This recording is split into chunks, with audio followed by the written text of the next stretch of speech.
خالہ عذرا اپنے بھانجے عبداللطیف سے بہت پیار کرتی تھی اور وہ خالہ کے ساتھ ساتھ ان کی بیٹی کو بھی چاہتا تھا۔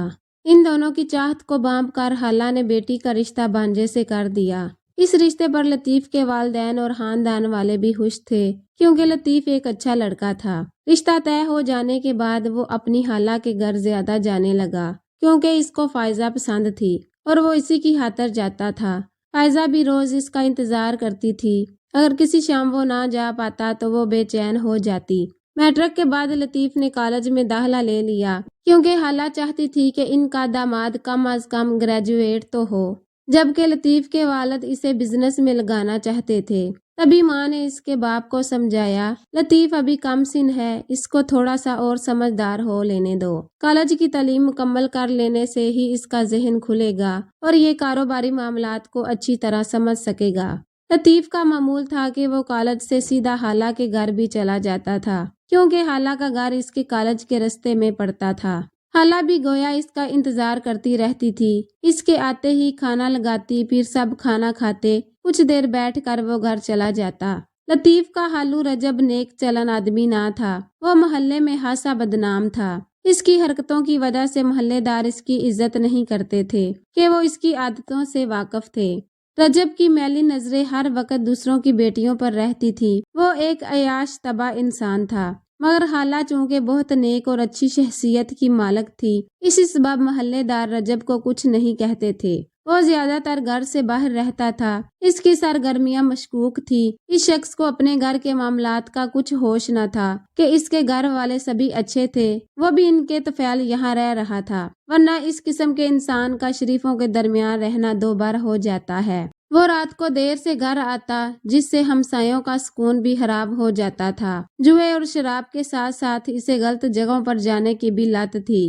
خاندان کے سبھی لوگ رجب کی ان عادات سے نالاں تھے، کوئی اس کے منہ نہیں لگتا تھا کیونکہ اس کی اولاد نیک اور شریک حیات اچھی تھی۔ رجب کا بیٹا سعودی عرب کمانے گیا ہوا تھا، وہ خاصی رقم گھر بھجواتا تھا جس سے ان کے گھر کا گزارا بآسانی ہو جاتا تھا اور اسی رقم سے رجب بھی کبھی کبھی عیش کر لیتا تھا، ورنہ اس کی اپنی آمدنی بھی خاصی تھی لیکن کمائی کے ذرائع درست نہ تھے۔ یہ ساری کمائی وہ اپنے اوپر ہی خرچ کرتا تھا۔ وہ اچھا کھاتا، شاندار لباس پہنتا اور ہر وقت تیز قسم کے قیمتی پرفیوم لگائے رکھتا۔ جہاں سے گزرتا وہ جگہ کافی دیر تک مہکتی رہتی تھی۔ لطیف کو اپنے خالو سے نفرت محسوس ہوتی تھی، پھر بھی وہ اس کی عزت کرنے پر مجبور تھا کیونکہ وہ فائزہ سے محبت کرتا تھا۔ وہ اپنی خالہ کو بھی ماں کی طرح سمجھتا تھا اور ایک بیٹے جیسا پیار کرتا تھا۔ ایک دن لطیف اپنی خالہ کے پاس بیٹھا ہوا تھا، دوپہر کا وقت تھا کہ اچانک رجب گھر آ گیا۔ اس نے لطیف کو دیکھا تو کہنے لگا، میاں یہاں کیا سارا دن عورتوں میں بیٹھے رہتے ہو؟ تم کو کچھ اور کام نہیں ہے؟ جاؤ کچھ کیا کرو، یوں گھر میں بیٹھنے سے کیا ہوتا ہے؟ لطیف اپنے خالو کا اشارہ سمجھ گیا۔ اس کو بزنس کا شوق نہ تھا، مگر اب اس کا ہونے والا سسر چاہتا تھا کہ وہ کمائے جبکہ وہ پڑھنا چاہتا تھا۔ اس وجہ سے اس نے پڑھائی کا ارادہ ترک کیا اور باپ سے کہا کہ وہ جنرل اسٹور کھولنا چاہتا ہے۔ باپ نے سوچا کہ چلو یہ بھی ٹھیک ہے، اس عمر سے ہی کچھ کمانا تو سیکھ لے گا۔ باپ نے بیٹے سے کہا کہ کوئی اچھی دکان کسی اچھی جگہ پر دیکھو اور اسٹور کھول لو۔ لطیف نے کافی کوشش کے بعد خالہ کے گھر کے نزدیک ایک کشادہ دکان سڑک کے اوپر ہی ڈھونڈ لی جو کہ کرائے کے لیے خالی تھی۔ اس نے دکان باپ کو دکھائی۔ دکان سڑک پر ہونے کے باوجود وہاں کوئی دوسرا جنرل اسٹور نہ تھا۔ لطیف کے والد نے پیسے ادا کر کے 3 سال کے معاہدے پر دکان کرائے کے لیے لے لی اور بیٹے کو جنرل اسٹور کھلوا دیا۔ لطیف نے جنرل اسٹور کو چلانے کے لیے دن رات ایک کر دیا۔ محنت پھل دیتی ہے۔ اس کا اسٹور بھی دنوں میں مشہور ہو گیا۔ بزنس اور منافع بڑھنے لگا۔ اس کے والد بہت خوش تھے، مگر وہ بیٹے سے اس کمائی کا دھیلا بھی نہ لیتے تھے۔ وہ کہتے کہ تم آمدن اپنے پاس رکھو، یہ روپیہ تمہاری شادی میں کام آئے گا۔ دکان چونکہ خالہ کے محلے میں تھی، لہٰذا اس کا بھی فائدہ تھا کہ سستانے کو جی چاہتا تو خالہ کے گھر چلا جاتا تھا۔ وہ اپنی منگیتر سے کم خالہ سے زیادہ باتیں کیا کرتا تھا۔ خالہ جانتی تھی کہ وہ اپنی منگیتر کے لیے اس گھر میں آتا ہے۔ وہ اس کے لیے دوپہر کا کھانا بنا کر رکھتی تھی۔ وہ کھانے کے بہانے 2 گھڑی فائزہ کا دیدار بھی کر جاتا تھا۔ اس طرح اس کی منگیتر دن بھر خوش رہتی تھی۔ رجب خالو کی عادتیں اگر لطیف کو ناپسند تھی تو خالو کو بھی اس کا اپنے گھر آنا جانا پسند نہ تھا۔ منہ سے کچھ نہ کہتا، لیکن جب بھی لطیف کو اپنے گھر آتے دیکھتا بات پہ بات بگڑنے لگتا تھا اور بلا وجہ شور ڈال دیتا تھا، جس کے باعث لطیف کو بڑی شرمندگی محسوس ہوتی تھی۔ وہ سر جھکائے حالہ کے گھر سے نکل جاتا، سوچتا تھا کہ اگر ابھی اس کے حالو کا یہ رویہ ہے تو خدا جانے سسر بن جانے کے بعد وہ کیا کرے گا۔ جب ایسا بار بار ہونے لگا تو لطیف بہت پریشان رہنے لگا، کیونکہ وہ جب بھی جاتا رجب کسی نہ کسی بہانے اس کی بےعزتی کر دیتا۔ حالانکہ لطیف منہ پر تو حالو کا بہت ادب کرتا تھا کہ کہیں وہ اپنی بیٹی کی منگنی نہ توڑ دے۔ شاید حالو بھی اس کی مجبوری سمجھتا تھا، اس لیے ہونے والے داماد کی دل آزاری میں کوئی کسر نہ چھوڑتا۔ رجب جو بھی برے کام کرتا تھا، لوگ اگر لطیف سے تذکرہ کرتے تو وہ شرمندہ ہو کر سر جھکا لیتا۔ سارا محلہ اس وجہ سے بھی اسے جان گیا تھا کہ اس کا اسٹور اسی محلے میں تھا، اور محلہ کے زیادہ تر گھرانے لطیف کے اخلاق اور ایمانداری کی وجہ سے سودا اس کے اسٹور سے لیتے تھے۔ تاہم اب وہ سسر کی وجہ سے پریشان رہنے لگا تھا۔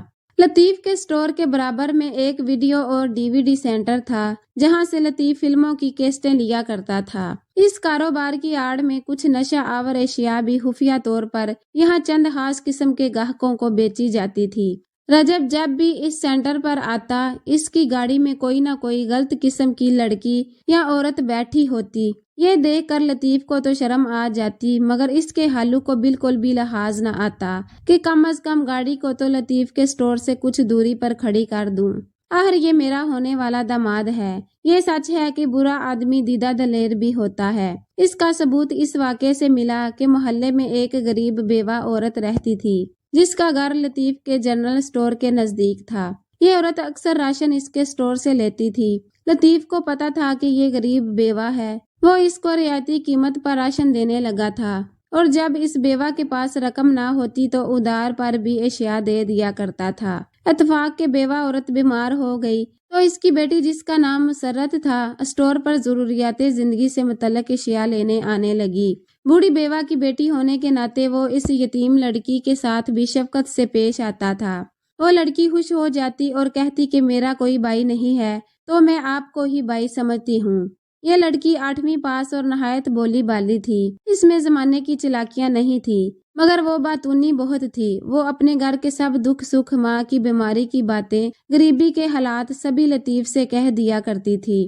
اس طرح سے وہ اس کو اپنا ہمراز سمجھتی تھی۔ اب جب بھی لطیف اپنے حالو کی بدسلوکی سے دل گرفتہ ہوتا، لڑکی اس کی کفیت کو بانپ جاتی اور کہتی، بھائی لطیف، آج کیوں منہ لٹکائے بیٹھے ہو؟ کیا آج بکری نہیں ہوئی؟ وہ کہتا، بکری تو ہوئی ہے، مگر ایک آدمی کے سلوک سے تنگ ہوں، اور وہ میرا حالو ہے۔ اس طرح گویا اس نے بھی مسرت کو اپنا ہمراز بنا لیا۔ جب حالو سے خفا ہوتا، مسرت کے سامنے اسے برا بلا کہہ کر شانت ہو جاتا، اور وہ لڑکی اس کو تسلی دیتی کہ دکھ نہ کرو، بعض رشتہ دار ایسے ہی بس دکھ دینے والے ہوتے ہیں۔ جب بھی کبھی لطیف کو کسی برتن یا کسی شے کی ضرورت ہوتی یا کوئی مہمان قسم کا دوست آ جاتا تو وہ مسرت کے گھر سے چائے بنوا لیتا یا برتن منگوا لیتا تھا۔ یہ لوگ پڑوسی ہونے کے ناطے اس کا خیال رکھتے تھے۔ مسرت دن میں ایک بار ضرور لطیف کی دکان پر آنے لگی تھی۔ گھر والے اسے روکتے تو وہ نہ مانتی اور کہتی، میں نے تو لطیف کو اپنا بھائی بنایا ہوا ہے۔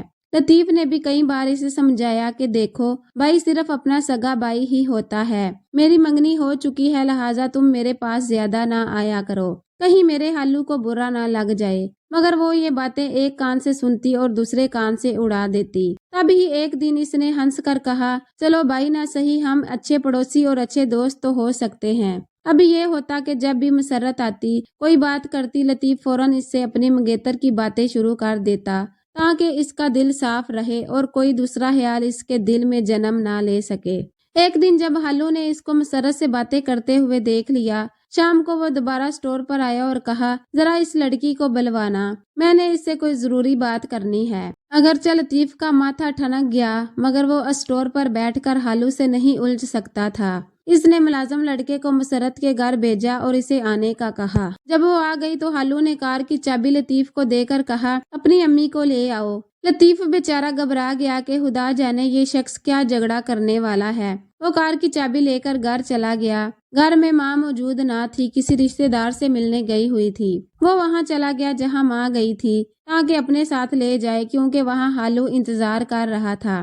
جب وہ ماں کو خالہ کے گھر اتار کر اسٹور پر لوٹا تو وہاں ہالو موجود تھا مگر مسرت نہیں تھی۔ وہ اپنے گھر جا چکی تھی۔ لطیف دل میں ڈر رہا تھا کہ ضرور ہالو نے مسرت کو ڈانٹا ہوگا اور ڈانٹ ڈپٹ کے بعد گھر بھیج دیا ہوگا کہ تم کیوں اسٹور پر روز آتی ہو، آئندہ مت آنا۔ بس ایسے ہی خیالات لیے وہ سوچتا رہا کہ اب جب مسرت آئے گی تو پتہ چلے گا کہ ہالو نے اسے کیوں بلایا تھا۔ اس روز اسی فکر میں وہ دکان جلدی بند کر کے گھر چلا گیا۔ دوسرے روز رات زیادہ جاگنے کی وجہ سے دکان پر بیٹھا تھا کہ سو گیا۔ اچانک وہ ہڑبڑا کر جاگا تو دیکھا سامنے مسرت کھڑی تھی۔ پھر وہ بے بسی سے رونے لگی۔ پہلی بار اس نے مسرت سے کہا کہ یہاں کھڑی رہ کر رونا دھونا مت کرو، کوئی گاہک آ گیا تو کیا سوچے گا، ادھر کیبن میں چل کر بیٹھو اور مجھے بتاؤ کہ کل ہالو نے تم سے کیا کہا ہے جو آج اتنے غصے میں ہو۔ مسرت کیبن میں چلی گئی اور جو بات لطیف کو بتائی سن کر اس کے پیروں تلے سے زمین نکل گئی۔ وہ سوچ بھی نہ سکتا تھا کہ اس کا ہالو اتنا گر سکتا ہے کہ کل اس کو اسٹور سے روانہ کرنے کے بعد ہالو مسرت کو اسی جگہ لے بیٹھا۔ وہ نادان تھی کہ لطیف اپنی والدہ کو لے کر یہیں آئے گا۔ لطیف نے دھوکے سے بلوا کر اسے ہالو کے حوالے نہیں کیا تھا۔ سادہ لوہی میں اسے ہالو کے پاس اسٹور میں کاؤنٹر کے پاس چھوڑ کر گیا تھا۔ یہ ہالو ہی تھا جو اسے کیبن تک لایا۔ اس بیچاری لڑکی نے تو اس سے پہلے کبھی کیبن کے اندر جھانکا تک نہ تھا۔ گھٹیا پن کا ہالو نے ثبوت دیا۔ صدمے سے لطیف کے حواس جاتے رہے۔ لڑکی تو رو رہی تھی، وہ بھی رو پڑا۔ سوچا لاکھ منگیتر سے محبت سہی لیکن ایسے گھٹیا آدمی سے ناتا نہ ہی بندے تو بہتر ہے۔ لہٰذا اس نے گھر جا کر ماں کو بتا دیا کہ ہالو اس لائق نہیں کہ اس کو اپنا سسر بناؤں۔ اگلے دن لطیف اور اس کی ماں مسرت کے گھر اس سے معذرت کرنے گئے تو اس کی بوڑھی ماں پھوٹ پھوٹ کر رو پڑی۔ بولی میں نے تو لطیف کو نیک پڑوسی جان کر اپنے بیٹے کی طرح سمجھا اور خیال کیا، لیکن اس نے یہ ہمارے ساتھ کیا کر دیا کہ میری بیٹی کو اپنے بدمعاش ہالو کے حوالے کر کے چلا گیا۔ اب جو نقصان ہمارا ہوا ہے اسے میں کیسے بھروں گی؟ دنیا میں عزت ہے تو سب کچھ ہے، وہی نہ رہے تو انسان کے لیے اچھا ہے کہ وہ مر جائے۔ لطیف اس شریف عورت کی باتوں سے اتنا شرمندہ ہوا کہ اس کے پیر پکڑ کر معافی مانگی اور اس کی ماں نے مسرت کو گلے لگا کر کہا بیٹی تم رو مت، اگر تمہارا کوئی نہیں تو ہم تمہارے ہیں۔ تیرا دوپٹہ میرے بدمعاش بہنوئی نے کھینچا ہے تو میں اپنا دوپٹہ تیرے سر پر ڈالتی ہوں۔ تمہارے ساتھ جو المیہ ہوا میرے نادان لڑکے کی غفلت سے ہوا ہے، اس لیے اب میں تمہارا نقصان بھروں گی۔ میں تم کو عزت دوں گی اور عزت سے بہو بنا کر اس گھر سے رخصت کر کے لے جاؤں گی۔ اس طرح آن واحد میں مسرت کی تقدیر بدلی اور وہ لطیف کی دلہن بن گئی۔ اس بات کا صدمہ فائزہ اور اس کی والدہ کو بہت ہوا، لیکن اب کیا ہو سکتا تھا؟ کبھی کبھی باپ کا کیا بیٹیوں کو کسی نہ کسی صورت بھگتنا ہی پڑتا ہے۔